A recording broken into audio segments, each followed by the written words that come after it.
Well, January marks the start of a new year, for many new hope, but it's also known to be the most depressing month of the year, which can lead to SAD, or seasonal affective disorder. And studies are showing that many children are also being affected, more so, of course, now with the pandemic.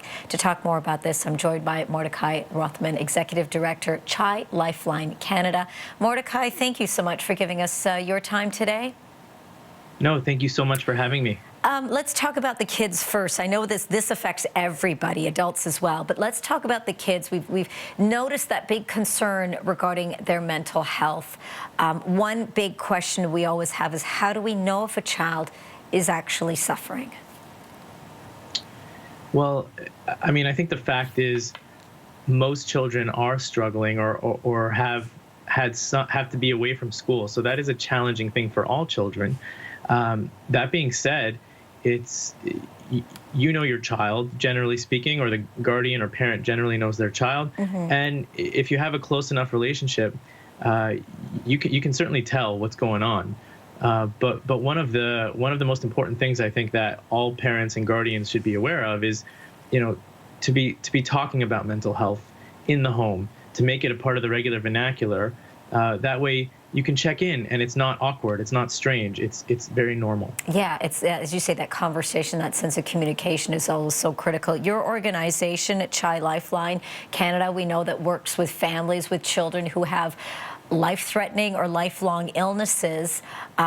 So having to deal with what already is a great amount of stress can be frustration, can be a great deal of loss.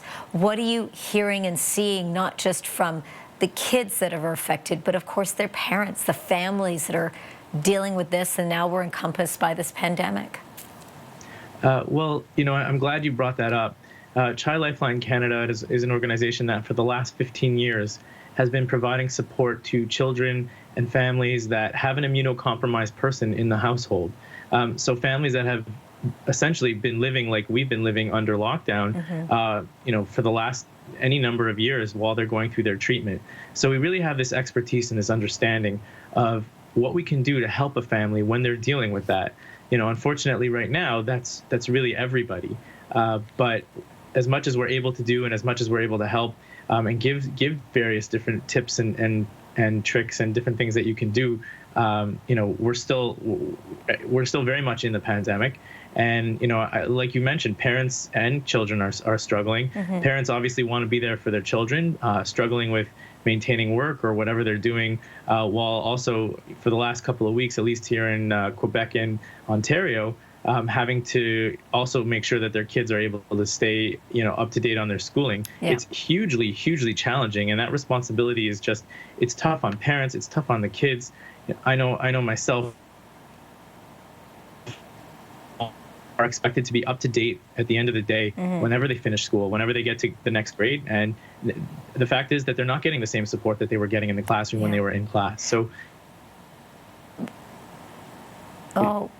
Mordechai, I think we're having issues with your with the technology there a little bit because you're freezing, but I know we've got you back. You know what? It's such an important conversation that we need to be having. I think that's sort of the silver lining I'm pulling away from this, is that communication and that normalcy, as you say, is so critical in all this. Really appreciate you giving me your time and the work, of course, that you and your organization do. Mordechai Rothman, Executive Director of CHI Lifeline Canada. Stay safe and well. Of course, good luck to all the kids going back to school, and we wish all those families safety and well as well. Thanks, Mordechai. Thank you. Thank you for having me. You're very welcome.